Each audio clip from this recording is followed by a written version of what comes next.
BBC news আন্তর্জাতিক সংবাদে আপনাকে স্বাগতম। শুরুতেই সংবাদ শিরোনাম, এরপর বিস্তারিত।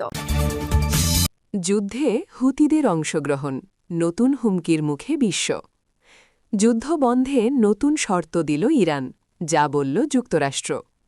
বিশ্বের ইন্টারনেট ব্যবস্থা অকেজো করে দিতে পারে ইরান। এআইয়ের পরামর্শে মাকে হাতুড়ি দিয়ে পিটিয়ে হত্যা করল কিশোর। আপনি যদি মুসলিমদের পাশে থাকতে চান তাহলে ভিডিওতে লাইক করে চ্যানেলটি অবশ্যই সাবস্ক্রাইব করে দিবেন এবং কমেন্টে জানিয়ে দিবেন আপনার মূল্যবান মতামত। যুদ্ধে হুতিদের অংশগ্রহণ, নতুন হুমকির মুখে বিশ্ব। চলমান মধ্যপ্রাচ্য সংকটে ইয়েমেনের হুতি বিদ্রোহীদের সরাসরি অংশগ্রহণ বিশ্বজুড়ে জ্বালানি তেল রপ্তানি এবং সমুদ্রপথে পণ্য পরিবহনকে এক ভয়াবহ ঝুঁকির মুখে ঠেলে দিয়েছে। গত এক মাস ধরে হরমুজ প্রণালী কার্যত বন্ধ থাকায় বিশ্ব বাণিজ্যে যে স্থবিরতা তৈরি হয়েছিল, হুতিদের আগমনে এখন লোহিত সাগর ও ভারত মহাসাগরকে সংযুক্তকারী কৌশলগত গুরুত্বপূর্ণ বাব আল মান্দাব প্রণালীও হুমকির মুখে পড়েছে। দুর্গম নৌপথের কারণে দুঃখের দুয়ার নামে পরিচিত মাত্র ২৯ কিলোমিটার চওড়া এই সরু পথটি দিয়ে বিশ্বের মোট সমুদ্রবাহিত তেলের ১২% এবং বিপুল পরিমাণ প্রাকৃতিক গ্যাস ও কন্টেইনার পরিবাহিত হয়।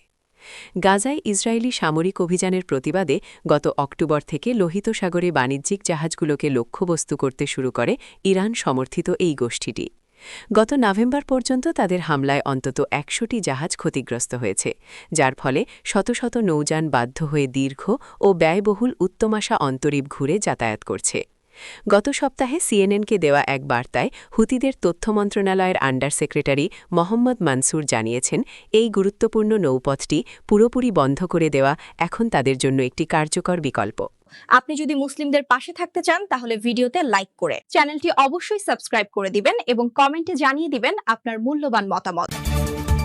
যুদ্ধবন্ধে নতুন শর্ত দিল ইরান, যা বলল যুক্তরাষ্ট্র। যুক্তরাষ্ট্র ও ইসরায়েলের সঙ্গে চলমান যুদ্ধ বন্ধে এবার নতুন এক শর্ত জুড়ে দিয়েছে ইরান। ইরান এখন বিশ্বের অন্যতম গুরুত্বপূর্ণ সামুদ্রিক পথ হরমুজ প্রণালীর ওপর নিজেদের পূর্ণ সার্বভৌমত্বের স্বীকৃতি চাইছে। একই সঙ্গে এই নৌপথ ব্যবহার করা জাহাজগুলো থেকে নিয়মিত টোল আদায়ের পরিকল্পনা করছে। টোল থেকে বছরে কয়েক শত কোটি ডলার আয় হতে পারে। তবে ইরানের এমন পরিকল্পনা নিয়ে চরম উদ্বেগ প্রকাশ করেছে যুক্তরাষ্ট্র। বিশ্বের মোট জ্বালানি তেল ও তরলীকৃত প্রাকৃতিক গ্যাসের এলএনজির প্রায় ১/৫ এই জলপথ দিয়ে পরিবহন করা হয়। দীর্ঘদিন ধরেই ইরান এই পথকে তাদের সবচেয়ে শক্তিশালী ভূ-রাজনৈতিক অস্ত্র হিসেবে ব্যবহার করে আসছে।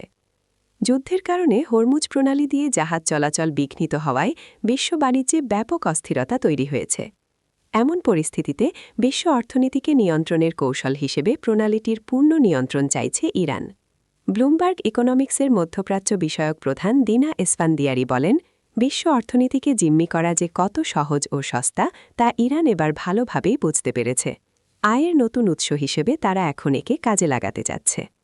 মার্কিন পররাষ্ট্রমন্ত্রী মার্কো রুবিও এই পদক্ষেপকে অবৈধ ও বিপজ্জনক বলে আখ্যা দিয়ে হুঁশিয়ারি দিয়েছেন। তার মতে, আন্তর্জাতিক জলপথে এমন খবরদারি কোনোভাবেই গ্রহণযোগ্য নয় এবং বিশ্ববাসীকে এই পদক্ষেপের বিরুদ্ধে রুখে দাঁড়াতে হবে। আপনি যদি মুসলিমদের পাশে থাকতে চান তাহলে ভিডিওতে লাইক করে চ্যানেলটি অবশ্যই সাবস্ক্রাইব করে দিবেন এবং কমেন্টে জানিয়ে দিবেন আপনার মূল্যবান মতামত। বিশ্বের ইন্টারনেট ব্যবস্থা অকেজো করে দিতে পারে ইরান। লোহিত সাগরের নিচ দিয়ে যাওয়া ইন্টারনেট তার কেটে দেওয়ার হুমকি দিচ্ছে ইরান বলে খবর বেরিয়েছে। উপসাগরীয় দেশগুলো মার্কিন সেনা মোতায়েন বহাল রাখলে এই পদক্ষেপ নেওয়া হতে পারে বলে জানা গেছে। তবে ইরানের কোনো সরকারি কর্মকর্তা বা বড় গোয়েন্দা সংস্থা এখনও এটি সরাসরি নিশ্চিত করেনি।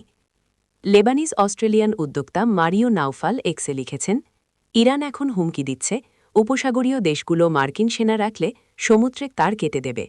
এই তারগুলো বৈশ্বিক ট্রাফিকের ১৭% বহন করে, যার মধ্যে অ্যামাজন, মাইক্রোসফট ও গুগল সমর্থিত সংযুক্ত আরব আমিরাত ও সৌদি আরবের কৃত্রিম বুদ্ধিমত্তা কেন্দ্রগুলোর সংযোগও রয়েছে। তার কেটে গেলে ঘণ্টা নয়, মাসের পর মাস বিভ্রাট চলবে। মেটার একটি ঠিকাদারি প্রতিষ্ঠান ইতিমধ্যে পারস্য উপসাগর থেকে সরে গেছে বলেও তিনি জানিয়েছেন। লোহিত সাগরের নিচে ঘন জালের মতো বিছানো ফাইবার অপটিক তারগুলো আঞ্চলিক ইন্টারনেট ট্রাফিকের প্রায় ৩০% বহন করে এবং এশিয়া, ইউরোপ ও মধ্যপ্রাচ্যকে সংযুক্ত করে। আর্থিক লেনদেন, ক্লাউড সেবা, ভিডিও কল, ইমেল এবং কৃত্রিম বুদ্ধিমত্তার কার্যক্রম সবকিছুই এই তারের উপর নির্ভরশীল।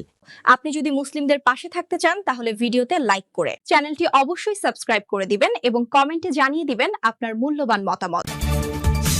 এআই এর পরামর্শে মাকে হাতুড়ি দিয়ে পিটিয়ে হত্যা করল কিশোর।